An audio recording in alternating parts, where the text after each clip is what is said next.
액티브와 패시브 로테이션 무브먼트 테스트를 통해서 넌 컨트랙타일 컴포넌트에 문제가 있다라고 결론이 났을 때는 패시브 트랜스라토릭 조인트 플레이 무브먼트 테스트를 더 디테일하게 진행해야 합니다.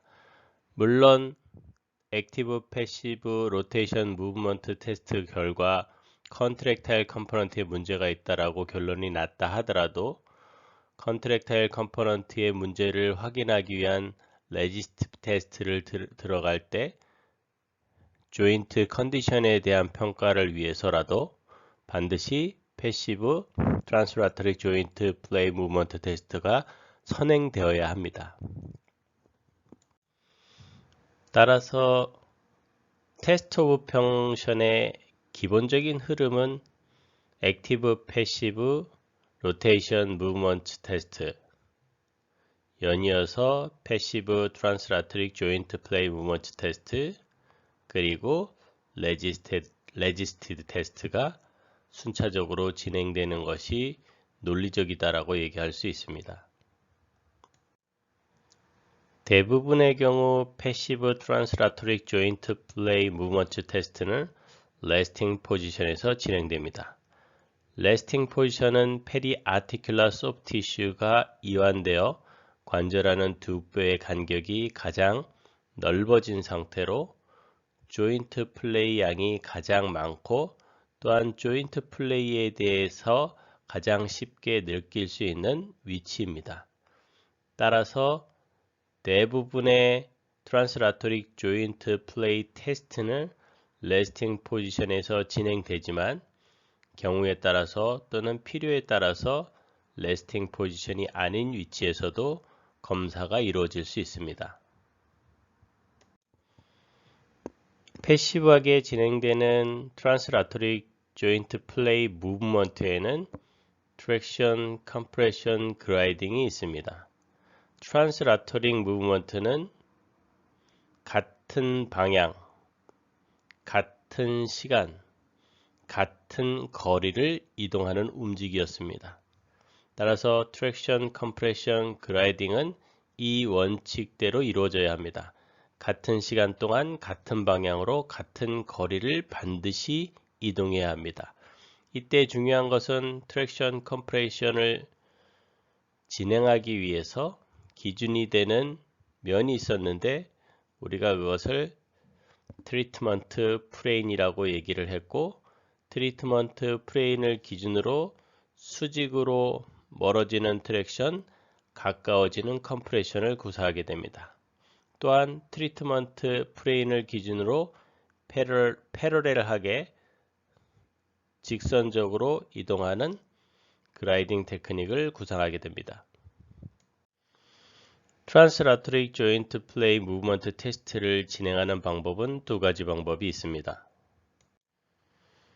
첫 번째는 관절하는 두 뼈 중에 한 뼈를 고정한 상태에서 다른 쪽 뼈를 잡고 트랜스라토릭 조인트 플레이를 진행하는 것입니다. 이때 움직임의 범위에 그레이드 1, 그레이드 2, 그레이드 3를 적용하고 움직임의 양과 질을 평가합니다. 질적인 평가는 엔드필을 통해서 이루어지고 양적인 평가를 통해서 하이퍼모빌리티인지 하이퍼모빌리티인지를 평가하게 됩니다. 또 다른 방법은 관절의 고정이나 안정 없이 관절 틈을 촉지한 상태에서 바이브레이션이나 오실레이션 또는 작은 진폭의 조인트 플레이를 통해서 관절의 상태를 평가하는 방법입니다. 주로 척추 관절이나 또는 SI 조인트를 대상으로 한 검사에서 주로 사용되는 방법입니다. 패시브 트랜스라토릭 조인트 플레이 무브먼트 테스트는 관절 내 미세한 움직임을 확인하고 평가하는 과정으로 일정 수준 이상의 숙련도와 검사 과정 중에 집중력을 요하는 검사라는 것을 확인하고 지속적인 실습과 연습을 통해서 연습 과정에 대한 숙련도가 형성될 수 있도록 노력해야지만 성취될 수 있는 검사 방법이다라고 설명할 수 있습니다. 트랙션은 TP, 즉 트리트먼트 플레인을 기준으로 수직으로 직선적으로 멀어지는 움직임으로 관절 내에서는 세퍼레이션이 일어납니다. 따라서 레스팅 포지션에서 진행된 대부분의 트랙션에서는 관절의 통증이 사라지는 특성을 보이게 됩니다. 경우에 따라서는 노멀 레스팅 포지션에서 진행된 트랙션에 관절 통증이 감소하거나 제거되지 않는 경우가 발생합니다. 이럴 경우에는 노멀 레스팅 포지션이 정상적인 레스팅 포지션이라고 평가할 수 없습니다. 따라서 실질적인 레스팅 포지션을 찾아야 하고 우리는 그것을 actual resting position이라고 하며 실질적인 레스팅 포지션을 찾아가는 그 과정을 3dimensional positioning이라고 합니다. 따라서 관절이 가지고 있는 역량에 따라서 3차원에서 입체적인 움직임을 통해서 실질적인 레스팅 포지션을 찾고 그 위치에서 다시 트랙션 테스트를 통해서 어떠한 반응이 유발되는지를 확인해야 합니다. 컴프레션은 TP를 기준으로 수직으로 직선적으로 가까워지는 움직임으로 관절 내에서는 어프록시메이션이 일어납니다. 따라서 관절에 손상이 있는 경우 레스팅 포지션에서 진행된 컴프레션 테스트에서는 통증이 유발되는 특성을 보일 수 있습니다. 컴프레션은 손상된 관절에서 증상을 유발시키는 유일한 검사 방법입니다. 레스팅 포지션에서 진행된 컴프레션으로 증상이 유발되지 않고 또 연이어서 진행된 기능검진에서도 증상을 유발시킬 수 없다면은 아까 언급한 바와 같이 컴프레션은 관절의 손상 여부를 판단하기 위해서 증상을 유발시키는 유일한 방법이라고 설명했습니다. 따라서 다른 위치, 역시 3차원에서 입체적인 움직임을 통해서 실질적으로 증상을 유발시킬 수 있는 자세를 찾아 컴프레션 검사를 진행하고 그것으로 확인하기 위한 진행 과정이 연이어서 이루어져야 합니다. 일반적인 기준에서 레스팅 포지션에서 진행된 트랙션으로 관절의 증상이 감소하거나 제거되고 레스팅 포지션에서 진행된 컴프레션 테스트에 관절 손상으로 인한 증상이 유발되거나 또는 증가하였다면 관절의 손상을 확인하는 데 결정적인 도움이 될 수 있습니다. 따라서 트랙션과 컴프레션은 관절의 상태를 평가하는 굉장히 중요한 검사임을 알 수 있습니다. 컴프레션은 관절의 그라인딩 트라우마를 유발시키는 원인력이었습니다. 따라서 과거 오랜 시간 동안 컴프레션이 유발되는 롱리버 또는 숏리버 치료는 칼텐본에 의해서 그 문제점 또는 관절 손상의 원인을 지적했기 때문에 현재로는 컴프레션이 유발되는 그런 치료법을 진행하는 것은 합리적이지 않습니다. 그러나 관절의 상태를 평가하기 위한 인위적인 컴프레션은 관절을 평가하는 데 있어서 굉장히 유용한 구성 요소가 될 수 있습니다. 그 외에는 인위적인 평가를 위한 인위적인 컴프레션 외에 우리가 일상생활 동작을 진행하는 경우나 중력에 의해서도 관절의 컴프레션은 발생합니다. 중력에 의해서 발생하는 관절의 컴프레션이나 또는 근수축에 의해서 발생하는 관절의 컴프레션은 관절의 생리활동에 굉장히 중요한 자극이 됩니다. 그 외에 저항검사를 실시할 때 역시 여러 개의 근육이 동시 수축함으로 인해서 관절의 컴프레션이 발생할 수 있고 이로 인해서 증상이 유발되는 특성이 나타나게 됩니다.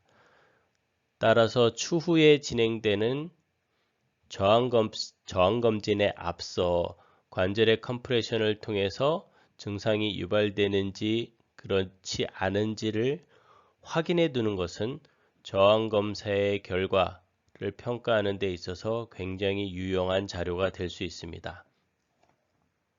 즉, 저항검사를 실시할 때 통증이 발생하는데 사전에 실시한 컴프레션 테스트에서는 통증이 발생하지 않았다면 순수하게 저항에 의해서 근육에 부과된 힘이 증상을 유발시킨 것이다 라고 결론 내올 수 있는데 사전에 컴프레션 테스트 없이 저항검진을 실시해서 증상이 발생하면 관절의 저항에 의해서 생긴 컴프레션으로 증상이 발생하는 건지 저항의 근육에 가해져서 근육이 수축하는 수축력 증가로 인해서 통증이 발생하는 것인지 감별하기 어려워지게 됩니다.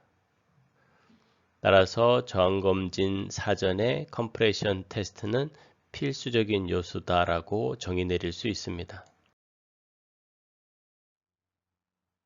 기본적으로 그라이딩 테스트 역시 레스팅 포지션에서 진행됩니다. 그라이딩은 트리트먼트 플레인을 기준으로 패러렐하게 직선적으로 이동하는 움직임입니다. 그라이딩 역시 트랜스라토릭 조인트 플레이이기 때문에 움직이는 뼈 전체가 같은 방향으로 같은 시간 동안 같은 거리를 이동해야 합니다. 이런 움직임의 특성을 임상에서 실질적으로 적용할 때 그 움직임의 특성이 같은 방향으로 같은 시간 동안 같은 거리, 즉 뼈 전체가 한 방향으로 같은 시간 동안 같은 거리를 이동해야 하기 때문에 그렇게 적용이 용이하지는 않습니다. 따라서 치료사는 트랜스레이션이라는 개념을 가지고 그라이딩을 적용할 때 이 원칙이 같은 방향으로 같은 시간 동안 같은 거리를 이동해야 한다는 이 원칙을 절대적으로 잊어먹지 말고 이 원칙대로 적용할 수 있도록 다분히 노력을 기울여야 합니다. 만약 이 원칙대로 적용되지 않고 한쪽 면의 움직임, 한쪽 부분의 움직임이 더 커지게 되면 트랜스레이션 움직임이 아닌 로테이션 움직임으로 전환되고 이 경우 관절의 컴프레션이 발생합니다. 따라서 이런 경우 칼텐본 테크닉의 독특성을 상실하게 되므로 주의 깊게 적용을 해야 한다는 것을 잊지 말아야 할 것입니다. 또 하나의 특성은 그라이딩을 적용하는 동안 관절의 1도 트랙션이 유지되어야 하는 것입니다. 만약 관절의 1도 트랙션이 유지되지 않은 상태에서 그라이딩이 적용될 경우 관절 컴프레션에 의한 그라인딩 트라우마를 유발시킬 수 있습니다. 이 또한 트랜스레이션이 가지는 특성에 반하는 동작을 유발시키게 됩니다. 기본적으로 관절의 1도 트랙션은 레스팅 포지션으로 인해 이루어질 수 있습니다. 또 하나는 치료사가 대상관절의 모빌라이제이션이나 검사를 위해서 그립하는 순간 1도 트랙션이 유발될 수 있습니다. 또 다른 방법은 환자가 굉장히 편안한 자세를 취함으로 인해서 성취될 수 있습니다. 즉, 그립이나 자세 또는 레스팅 포지션에 의해서 1도 트랙션을 유발시킬 수 있다는 얘기입니다. 그러나 경우에 따라서 관절 주변에 있는 조직의 긴장이나 또는 통증으로 인해서 1도 트랙션이 그립이나 자세에서 유발되지 않는 경우 치료사가 인위적으로 관절의 1도 트랙션을 유지한 상태에서 그라이딩을 적용해야 합니다. 이 경우 그라이딩의 방향과 트랙션의 방향이 서로 상이합니다. 즉 직각 방향으로 놓여 있기 때문에 두 개의 컴포넌트를 동시에 적용하는 입체적인 움직임은 초보적인 치료사에게 그리 평이하게 적용할 수 있는 방법이 아닙니다. 따라서 이 또한 지속적인 연습을 통해서 동작이 숙련될 수 있도록 노력이 필요한 과정입니다. 레스팅 포지션에서 진행된 검사를 통해서 문제점을 확인하지 못하는 경우 역시 레스팅 포지션을 벗어난 다양한 위치에서 그라이딩 테스트를 진행해 볼 수 있습니다. 그라이딩 테스트를 실시하는 중요한 목적 중에 하나는 움직임의 제한과 통증이 관절 자체의 문제로 인한 것인지 아니면 관절 외의 요소에 의한 것인지를 감별하는 데 있습니다. 또한 그라이딩 테스트를 하는 특별한 목적 중에 하나는 관절 움직임에 제한이 있는 방향을 결정하는 것입니다. 가장 중요한 그라이딩 테스트의 목적이라고도 얘기할 수 있습니다. 그라이딩 테스트를 진행하는 방향은 관절이 몇 축성 관절이냐에 따라서 달라질 수 있습니다.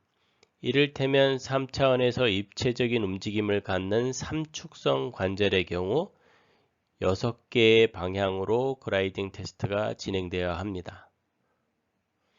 상대적으로 2축성 관절의 경우에는 4개의 방향으로 그라이딩이 진행되고 1축성 관절의 경우에는 2개의 방향으로 그라이딩 테스트가 이루어지게 됩니다.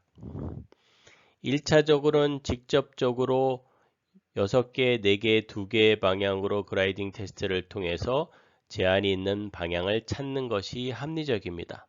하지만 관절의 상태나 또는 치료사의 수준에 따라서 제한된 방향을 찾지 못하는 경우 이때는 칼텐본의 컨벡스 컨케이브라는 대전제를 기준으로 제한이 있는 그라이딩의 방향을 간접적으로 결정하게 됩니다. 따라서 그라이딩 테스트에서 컨벡스 컨케이브 룰은 굉장히 중요한 기준이 될 수 있다라고 얘기할 수 있습니다.